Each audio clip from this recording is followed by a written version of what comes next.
Vous êtes sur Kivu Morning Post, mesdames et messieurs, bonjour et bienvenue à suivre ces rendez-vous d'actualité. Voici les principaux titres. Les rebelles du M23 soutenus par le Rwanda ont de nouveau pris le contrôle de l'agglomération des Bingi et Bouleusa dans le Walikale et Lubero. L'avancée des rebelles a occasionné un déplacement massif de la population. Et puis dans la province de l'Uturi, au moins 9 personnes ont été tuées, dont 5 civils par les ADF et 3 lors des combats entre les milices locales. Ces titres et bien d'autres vous seront développés dans cette actualité. Mesdames et messieurs, restez branchés.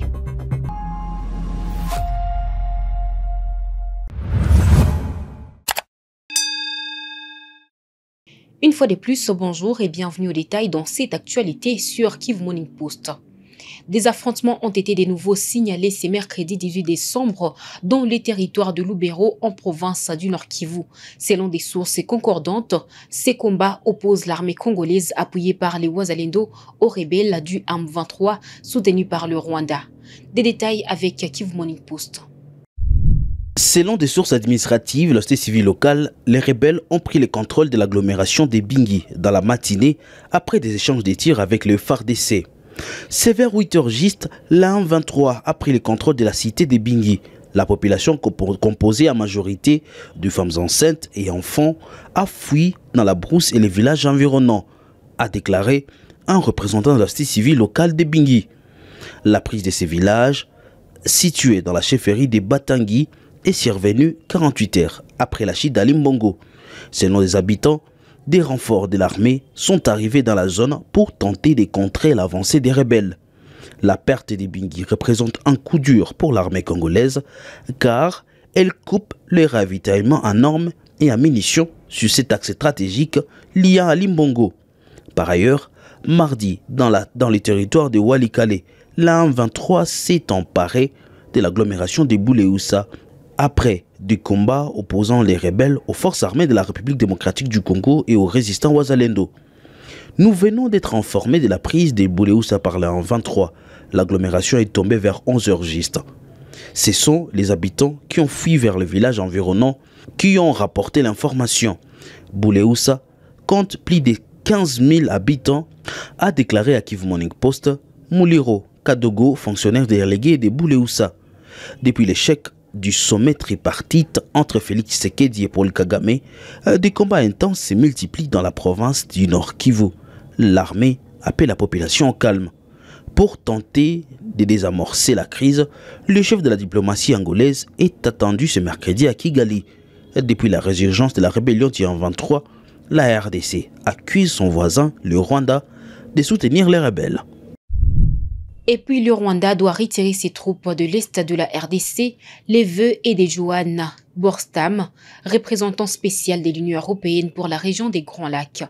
Déclaration faite lorsque des négociations entre Kigali et Kinshasa sont au point mort dans le cadre du processus de Luanda.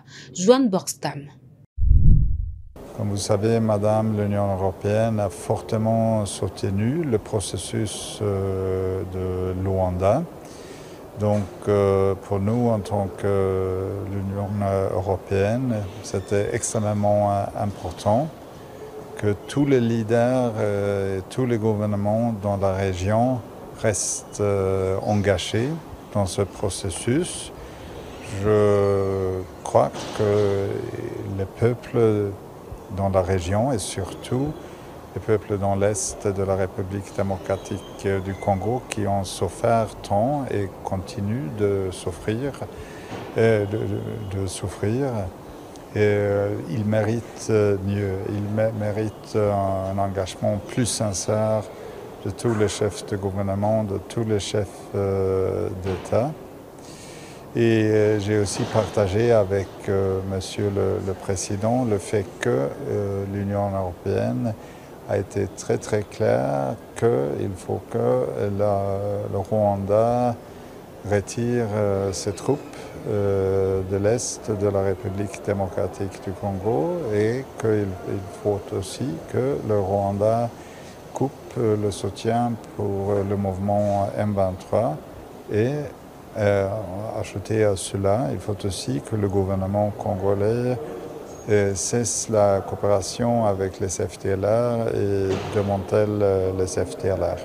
Mon impression à moi, c'est que je partage, ou nous partageons un aperçu similaire de ce qui se passe, surtout dans l'Est du Congo. Nous partageons aussi une ferme volonté de contribuer à ce que le processus de Luanda soit remis sur les rails.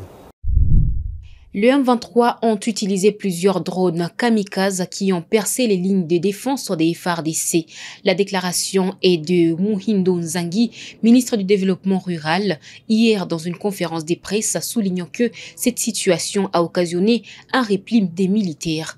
Il avance un chiffre d'environ 1 million de personnes qui se trouvent en déplacement dans la zone. Muhindo Nzangi, ministre du Développement rural, également leader dans le Nord Kivu. Suivez. Dire que nous avons été, ça fait maintenant 2 semaines que notre armée fait face à un harcèlement régulier des forces armées rwandaises qui appuient la pseudo-rébellion de M23 et l'AFC, notamment aussi du territoire de Lubero et dans les Walikale, puisque nous parlons aussi de Bouleusa.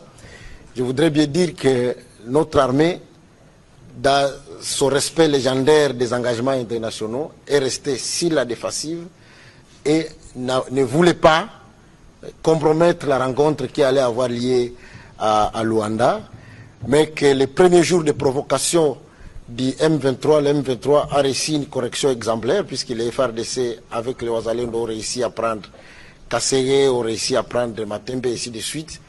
Mais puisque l'armée est restée dans le respect de l'engagement qui avait été pris à Luanda, l'armée a repris ses positions initiales. Malheureusement, la journée d'hier, les M23 ont utilisé surtout plusieurs drones kamikazes. L'armée rwandaise. Les M23, bien évidemment.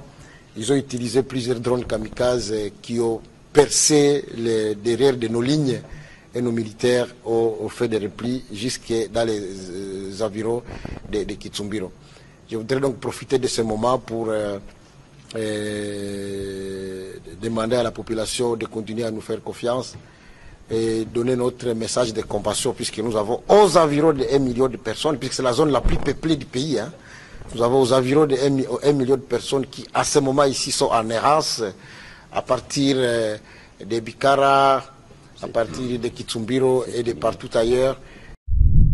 Et puis, ici en ville de Goma, un déplacé a été assassiné la nuit du mardi 17 à ce mercredi 18 décembre 2024. Le drame a eu lieu dans les camps des déplacés de Louchagala, situé dans l'ouest de la ville de Goma, au nord Kivu. Ishara Kaziwa est le chargé des productions du champ de Louchagala. C'était aux environs de 1 heure où on a senti quelques crépitements de balles. Bon, les victimes a été rencontrées dans sa domicile, donc Muhiteake, et puis il a reçu des balles, des coups de balles. Le nom c'est Nicolas. Le nom c'est Nicolas. Il peut être âgé de trentaine d'années. C'est comme ça. Toujours ici, en ville de Goma, une jeune fille adolescente a été assassinée par son père la nuit du mardi à ce mercredi 18 décembre. Il s'agit d'un policier qui a tiré sur sa fille dans les quartiers Boudjovu, dans la commune de Karisimbi, en ville de Goma. L'auteur s'est retourné les canons avant d'être acheminé dans une structure sanitaire pour des soins. Témoignage de Eugène Kavali, président de la société civile du quartier Boudjovu. En fait, je viens au lieu du drame. On nous dit que le policier est venu de son service tôt le matin. Juste arrivé à la maison, il a dit que son enfant là était une sorcière, comme c'était une fillette. Et directement, il a criblé des balles. Alors, la fille a succombé directement, elle est morte. Mais dit-on que le policier est encore en vie parce que elle a fusillé sa fille et elle s'est fusillée aussi. Lui est encore à l'hôpital, mais la fillette est déjà morte. Dans l'avenue Jolie Bois 2, les policiers, ce sont les agents de l'ordre. Et quand nous arrivons à constater de tels cas, vous voyez là, ça devient maintenant du désordre. Et nous allons juste appeler les autorités d'une manière particulière de la police de bien vouloir remonter la morale des éléments de la police pour savoir que quand ils arrivent à la maison, qu'ils ne puissent pas agir en état d'émotion, hein, et pour quand même préserver la sécurité, non seulement là où ils sont mis à la garde, mais aussi dans leur propre foyer et leur propre famille. 4 personnes ont été tuées mardi 17 décembre dans le village de Chebumba, situé dans la route des dessertes agricoles Kalungu-Numbi, dans le territoire de Calais, en province du Sud Kivu. L'incident est survenu vers 8 heures locales, lorsque une unité des FARDC appelée Satan 2 transportait des vivres des Kalungu à Numbi. Témoignage de Delphin Birimbi, président de la société civile de Calais. Incompréhension entre certains éléments FARDC et les Wazalendo.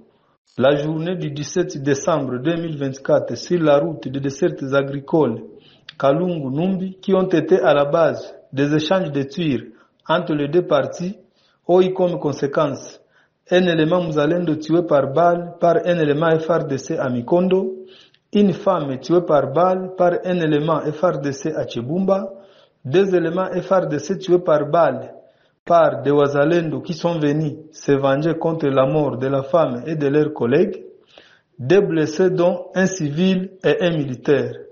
Face à cette situation, nous continuons à demander au gouvernement national de prendre en charge les éléments Wazalendo et au gouvernement provincial du Sud Kivu d'accompagner financièrement la justice militaire pour organiser des audiences foraines dans notre territoire de Calais, dans l'objectif de juger et condamner tous les malfaiteurs du côté Wazalendo et FARDC qui sont déjà appréhendés et ceux qui sont en fuite, mais également indemniser les différentes familles des victimes. Au moins 3 personnes ont été tuées lors des accrochages qui ont opposé 2 groupes armés assimilés au Wazalendo la matinée de ce mercredi 18 décembre à Kilimandjaro, une bourgade du groupement Kakeheku en territoire de Mambasa en Ituri. Suivant Rams Malikidogo, secrétaire territorial de la CRDH Mambasa. 3 civils viennent d'être tués dans les accrochages des groupes de Wazalendo identifiés à IPLC et au Maïmaï Kefagio dans le groupement à Babila Bakaeku, précisément dans le village de Kilimandjaro, situé au nord-ouest de Biakato Centre. Et c'est dans la matinée de ce mercredi où il y a eu accrochage entre ces 2 groupes de Wazalendo sur place, et la population en a été victime parce que nous sommes en train de déplorer surtout cette recrudescence de l'insécurité dans la zone. Ça fait des années que ces groupes armés, IPLC, Maïmaï Kifagio, au forage dans ces groupements Babila Bakaeku, ils circulent en électro libre sans aucune inquiétude. Ils ne sont jamais traqués. Ils exploitent des minéraux, ils exploitent des bois, mais aussi en train de tracasser la population, en train de faire payer la population des taxes illégales. Alors nous déplorons vraiment comment les civils peuvent être sacrifiés et abandonnés par le gouvernement en laissant les miliciens occuper tout un groupement en train d'exploiter illicitement des bois, en train d'exploiter des minéraux, en train de tracasser, de tuer les paisibles citoyens. Nous demandons vraiment aux autorités de pouvoir enquêter sur ces groupes armés qui se sont longtemps installés dans ces groupements et de traquer surtout les auteurs et qu'ils répondent vraiment à leurs actes à la justice. Au moins 5 civils ont été tués mardi 17 décembre dans une attaque des présumés terroristes ADF-MTN qui ont tendu une nouvelle embuscade aux usagers de la route nationale numéro 2, précisément à Mafifi, au point kilométrique du site des Komanda. Explication avec Christophe Mouniandero, coordonnateur de la Convention pour le respect des droits de l'homme, CRDH, en territoire d'Irumu. Une nouvelle embuscade a été tendue aux usagers de la route nationale numéro 4 dans les après-midi de ce mardi 17 décembre 2024. Et le bilan fait étant de 5 civils tués. Et parmi ces 5, 3 ont été ramenés à Komanda. Et 2 femmes et un bébé d'environ 1 à 2 ans. Et cette embuscade a ciblé ces victimes qui revenaient de Komanda pour Manzobe et arrivaient au village Mafifi au point kilométrique 18 de Komanda sur la RN4 dans le groupement Bandavilemba chefferie de Walese Vokutu. Et signalons aussi que ces victimes revenaient au lieu de la distribution cash de PAM exécutée par l'ONG AGDEC. Et retenez aussi que, à part ces 5 morts, 2 maisons et motos ont été incendiées et les taximens restent introuvables jusqu'à présent. Et croyons à la chute de ces mouvements terroristes ADF. Et cette chute sera concrétisée si et seulement si les opérations sérieuses de la traque de ces derniers seront lassées. Et nous avons salué les opérations Soudia et les opérations conjointes FARDC UPDF. Néanmoins, sur terrain, aucun effet positif n'est palpable car le civil continue à être tué et malgré la présence des opérations conjointes Soudia FARDC UPDF. Et les opérations que nous avons toujours demandé. Et juste, c'est dans l'objectif de nous ramener la paix. Malheureusement, les opérations sont chantées. Et premièrement, il y a eu des avancées. Malheureusement, ce que nous décrions sur terrain ces derniers temps, au simple oublier la mission de la traque de ces terroristes. Donc, les autorités, et surtout Kinshasa et l'Ouganda, vu qu'il y a eu des accords pour traquer ces terroristes, nous voulons qu'il y ait qu'on puisse nous concrétiser cette promesse de la traque de ces terroristes, afin que ces derniers soient épargnés de notre zone, et surtout dans le territoire d'Irumu, territoire de Mambasa, Beni, parce qu'on ne parvient pas à comprendre pourquoi l'ennemi peut encore revenir dans le territoire d'Irumu, et pourtant il y avait une petite accalmie après que ces opérations aient commencé dès le début. Le président de la RDC, Félix-Antoine Tshisekedi, a inauguré les premiers vols de la nouvelle compagnie aérienne nationale Air Congo hier mardi à l'aéroport de Ndjili. Des détails avec le secrétaire de la communication de la présidence. Air Congo, c'est la nouvelle compagnie d'aviation de la République démocratique du Congo, dotée des Boeing 737-800, qui va passer des vols essentiellement domestiques à des dessertes régionales et internationales.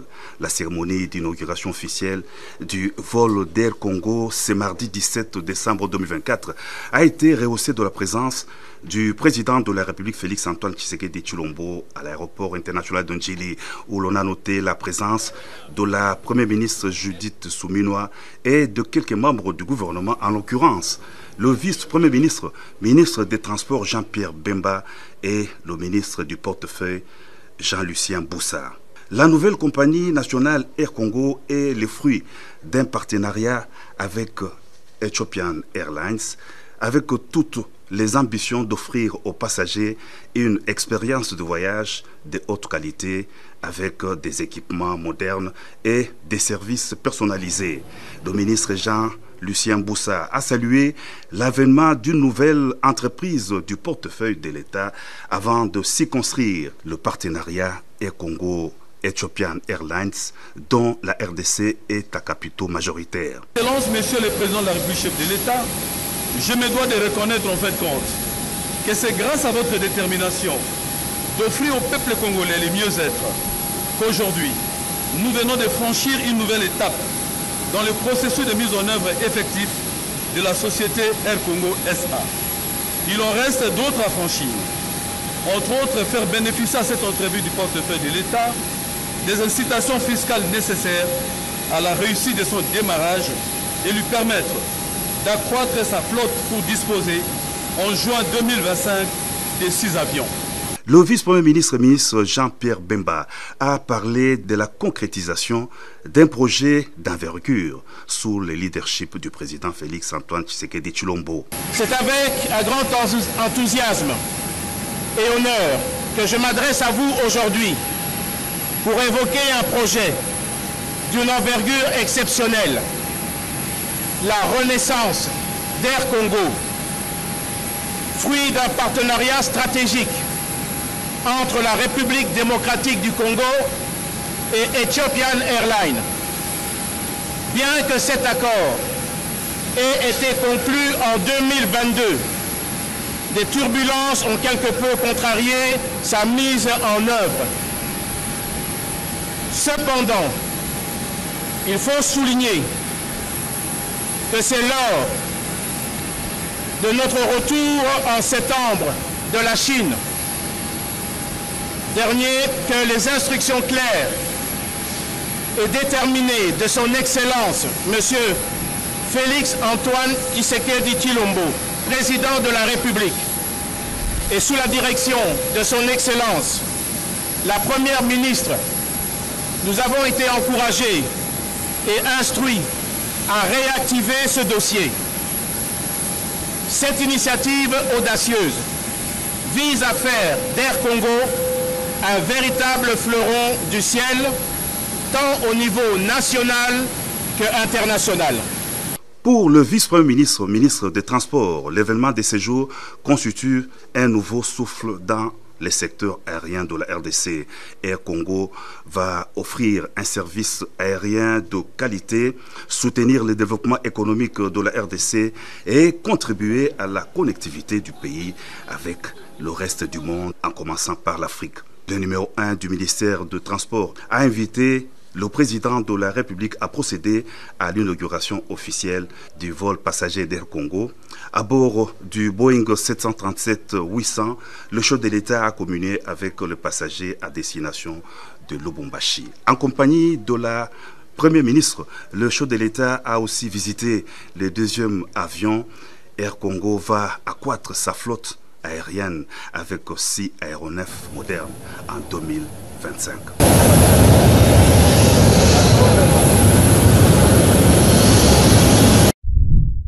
Mesdames et messieurs, c'est la fin de cette actualité sur Kivu Morning Post TV. Nous vous remercions de votre fidélité.